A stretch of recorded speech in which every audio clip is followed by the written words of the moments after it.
Anyway, but the point is that we should see our ministers being able to say by inference, if not directly, that this is a Liberal Democrat-inspired coalition policy, and some of these others are the ones that we have to accept from the Conservatives, but they're not our preference. And I think that will emerge towards the next election. And I was going to ask you one thing, because you said something right at the beginning of that. You said you thought the party, as opposed to the party in Parliament, would rule out any pacts at the next election. Do you really mean that if, perhaps, the Lib Dems look as if they're going to be seriously wiped out a number of seats in Eastleigh, in Sheffield Hallam, in a whole number of seats, do you think that they will happily march into the election knowing they're about to be wiped out because of having gone into the coalition, or will they have to make a pact at that stage? No. I mean, a pact might be... John might have a view on this, he's discussed within the Parliamentary Party, no doubt. A pact might be more attractive under some circumstances than others, but it isn't going to happen, because this party's been through rough periods, right? It's not as if we're not used to the fact that each election is difficult, even in those seats, and I actually think that we tend to hold our seats with incumbency, and that showing responsibility and power in Conservative-held seats is not a bad thing, so I don't recognise the scenario. But what I'm just saying, the party is committed. You don't think it'll happen, but what if? I mean, there is a possibility that we've already gone down a long way in the polls, could get even worse. Yeah. You know, just as a possibility. Are you saying even if, however bad it gets, there'll be no pact? Correct. I think the party will never accept a pact, and I don't think the leader will ever therefore propose a pact, and the party has to accept it because of the machinery, the democratic machinery. And we value our independence so much, especially now, actually, that we're going to go out of our way to make clear that is not on.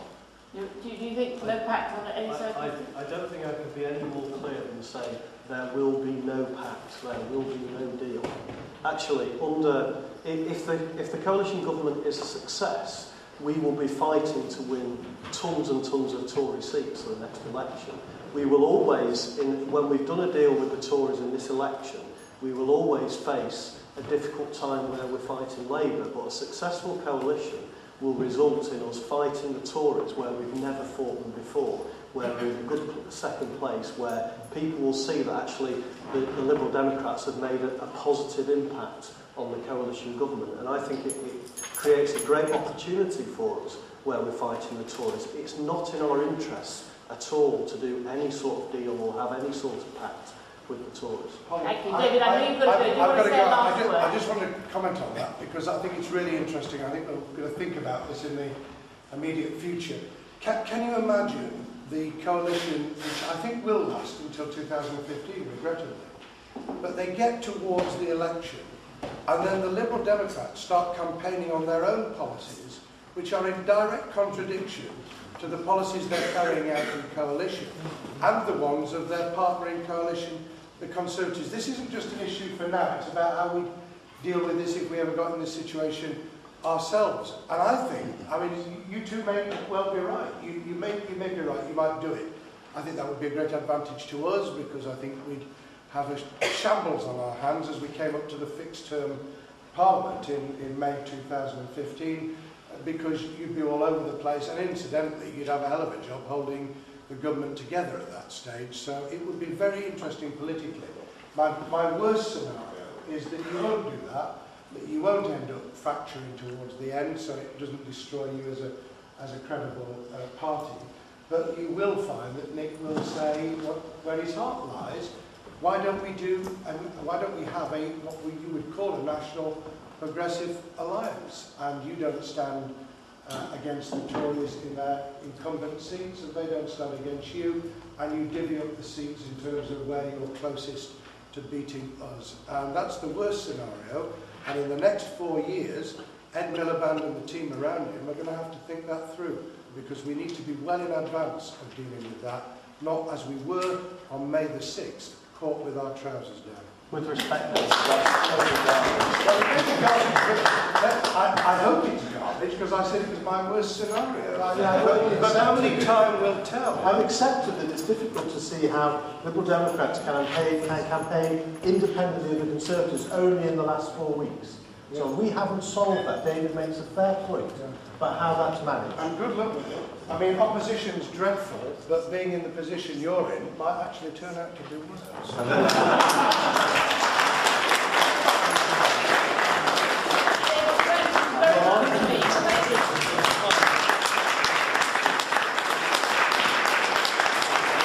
Can I just add one thing? Tiny bit, then we've got to come back to it. Tiny bit.